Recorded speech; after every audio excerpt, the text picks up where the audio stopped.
ഒരു മസാല ദോശയും ഒരു കാപ്പി ഇവിടെ എന്താ വില? 5 രൂപ.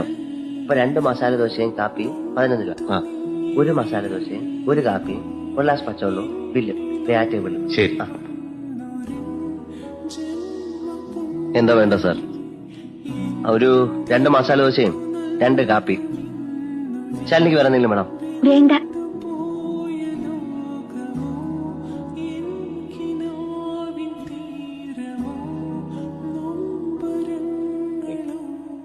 കഴിച്ചോളൂ. കഴിക്കും. മസാല ദോശയ്ക്ക് ഭയങ്കര എരിവല്ലേ? അത്ര വലുതായിട്ടൊന്നുമില്ല. അപ്പൊ എന്റെ ദോശയ്ക്ക് മാത്രമാവും.